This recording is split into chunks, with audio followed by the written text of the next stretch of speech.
स्वागत है आप सबका लाइव लॉ की इस खास पेशकश कोर्ट्स टुडे हिंदी में, जहां हम आपको हिंदुस्तान के सभी कोर्ट से आने वाली आज की ताजा अपडेट्स देंगे। आपको डिस्क्रिप्शन में इन सब खबरों के लिंक मिल जाएंगे, तो जरूर जाइए लाइव लॉ हिंदी पे और पढ़िए इन सब खबरों के बारे में गहराई से। इस वीडियो में हम आपको संक्षेप में सारी अपडेट्स देने की कोशिश करेंगे, तो चलिए शुरू करते हैं। पटना उच्च न्यायालय ने 20 जून 2024 को बिहार आरक्षण, अनुसूचित जाति, अनुसूचित जनजाति और अन्य पिछड़े वर्गों के लिए संशोधन अधिनियम 2023 और बिहार शैक्षिक स्थानों में प्रवेश में आरक्षण संशोधन अधिनियम 2023 को रद्द कर दिया। मुख्य न्यायाधीश के विनोद चंद्रन और न्यायमूर्ति हरीश कुमार की खंडपीठ एक जनहित याचिका यानी PIL पर विचार कर रही थी, जिसमें पिछड़ा वर्ग, अत्यंत पिछड़ा वर्ग, अनुसूचित जाति और अनुसूचित जनजाति के लिए आरक्षण मौजूदा 50% से 65% तक बढ़ाने के लिए बिहार विधानमंडल द्वारा पारित संशोधन को चुनौती दी गई थी। उच्च न्यायालय ने संशोधनों को अधिकार क्षेत्र से बाहर और भारतीय संविधान के तहत समानता का उल्लंघन करने वाला बताते हुए रद्द कर दिया। मामले में अंतिम आदेश का इंतजार है। हमारे साथ बने रहिए, लाइव लॉ की वेबसाइट पे जरूर जाइए। सुप्रीम कोर्ट ने इस साल 5 मई को आयोजित नीट UG 2024 परीक्षा में कथित पेपर लीक को लेकर राजस्थान, कलकत्ता और बॉम्बे हाई कोर्ट में दायर याचिकाओं पर कार्यवाही पर गुरुवार 20 जून को रोक लगा दी। न्यायमूर्ति विक्रमनाथ और न्यायमूर्ति SVN भट्टी की अवकाश पीठ ने राष्ट्रीय परीक्षण एजेंसी यानी NTA द्वारा दायर स्थानांतरण याचिका पर नोटिस जारी करते हुए यह आदेश पारित किया। NTA इन याचिकाओं को उच्च न्यायालय से उच्चतम न्यायालय में स्थानांतरित करने की मांग कर रहा है। पीठ शुरू में कार्यवाही पर रोक लगाने का आदेश पारित करने के लिए इच्छुक नहीं थी। पीठ ने कहा कि यदि स्थानांतरण याचिकाओं पर नोटिस जारी किया जाता है तो उच्च न्यायालय आमतौर पर मामले से आगे निपटने से बचते हैं। हालांकि NTA की ओर से पेश वकील ने कहा कि पिछले हफ्ते इसी तरह की स्थानांतरण याचिका पर नोटिस जारी करने के बावजूद उच्च न्यायालय इस मामले से निपट रहे हैं।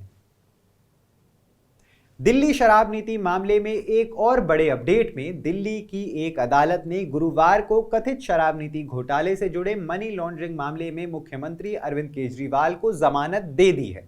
राउज एवेन्यू कोर्ट के अवकाश न्यायाधीश न्यायबिंदु ने आज पहले फैसला सुरक्षित रखने के बाद यह आदेश पारित किया। ईडी के विशेष वकील जुहेब हुसैन ने जांच एजेंसी द्वारा अपने कानूनी उपायों का इस्तेमाल करने तक आदेश पर रोक लगाने की प्रार्थना की। हालांकि अदालत ने रोक के अनुरोध को खारिज कर दिया। केजरीवाल को प्रवर्तन निदेशालय यानी ईडी ने 21 मार्च को गिरफ्तार किया था। मई में उन्हें आम चुनाव के मद्देनजर सुप्रीम कोर्ट ने 1 जून तक अंतरिम जमानत दी थी। इसके एक दिन बाद उन्होंने आत्मसमर्पण कर दिया था। कोर्ट ने कहा कि अरविंद केजरीवाल के वकील कल संबंधित जज के समक्ष जमानत बॉन्ड के लिए आवेदन कर सकते हैं।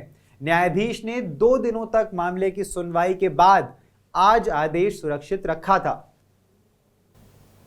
सुप्रीम कोर्ट ने आज 2022 की अधिसूचना को रद्द करने के खिलाफ हरियाणा कर्मचारी चयन आयोग यानी SSC द्वारा दायर याचिकाओं को 24 जून तक के लिए स्थगित कर दिया, जिसमें सामाजिक आर्थिक मानदंडों के आधार पर कुछ पदों पर भर्ती में हरियाणा के निवासियों को 5% अतिरिक्त अंक दिए गए थे। जस्टिस विक्रमनाथ और जस्टिस SVN भट्टी की अवकाश पीठ पंजाब और हरियाणा उच्च न्यायालय द्वारा 31 मई को दिए गए उस फैसले को हरियाणा SSC की चुनौती से निपट रही थी, जिसमें उस अधिसूचना को रद्द कर दिया गया था जिसमें ग्रुप C और ग्रुप D पदों की भर्ती में हरियाणा के निवासियों को अतिरिक्त अंक दिए गए थे। पीठ ने मामले को 24 जून के लिए पोस्ट कर दिया है। गुजरात उच्च न्यायालय ने 19 जून को भगवान कृष्ण के भक्तों और पुष्टि मार्ग समुदाय के अनुयायियों की ओर से फिल्म की रिलीज को चुनौती देने वाली याचिका पर आगे सुनवाई करने से पहले अभिनेता आमिर खान के बेटे जुनैद खान अभिनीत फिल्म महाराज देखने का फैसला किया है। फिल्म की रिलीज पर अस्थायी रोक को बढ़ाते हुए न्यायमूर्ति संगीता के विसेन की पीठ ने खुली अदालत में टिप्पणी की कि वो न्याय के हित में फिल्म देखेंगी। ये यशराज फिल्म्स और नेटफ्लिक्स द्वारा न्यायालय के समक्ष रखे गए सुझावों के अनुरूप है।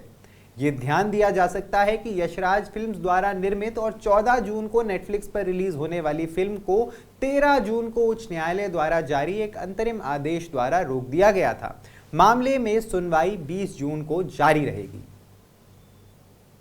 मद्रास उच्च न्यायालय ने गुरुवार को टिप्पणी की कि वकील भी लोक सेवकों के समान सार्वजनिक सेवा कर रहे हैं और इसीलिए सरकार को यह सुनिश्चित करना चाहिए कि अधिवक्ता कल्याण योजनाओं के लिए निर्धारित अवधि में धन आवंटित किया जाए। न्यायमूर्ति एस.एम. सुब्रमण्यम और न्यायमूर्ति सी. कुमारप्पन की पीठ पुदुचेरी संघ में अधिवक्ता कल्याण निधि अधिनियम 2001 को लागू करने की याचिका पर सुनवाई कर रही थी। अदालत को पहले सूचित किया गया था कि तमिलनाडु अधिवक्ता कल्याण कोष के तहत लाभ के लिए लगभग 200 आवेदन लंबित हैं। इस प्रकार अदालत ने सरकार के वित्त विभाग के प्रधान सचिव और तमिलनाडु सरकार के कानून विभाग के सचिव को यह बताने के लिए कहा कि लंबे समय से लंबित आवेदनों के लिए धन क्यों नहीं जारी किया जा रहा है। ज्यादा जानकारी के लिए सब्सक्राइब करिए हमारा YouTube चैनल या विजिट करिए हमारी वेबसाइट www.livelaw.in, जहां आप इन सारी ही खबरों के बारे में अच्छे से जान सकते हैं। लाइव लॉ हिंदी पे आपको हिंदी में सारी ताजा अपडेट्स भी मिल जाएंगी। अगर आपको ये वीडियो पसंद आया है तो इसे लाइक करिए और कमेंट करिए अपने व्यूज। हमें YouTube पर सपोर्ट करने के लिए हमारे चैनल को ज्वाइन करिए एज अ मेंबर और सिर्फ 89 रुपए प्रति माह में आप हमें सपोर्ट करके लीगल जर्नलिज्म को प्रमोट कर सकते हैं। धन्यवाद।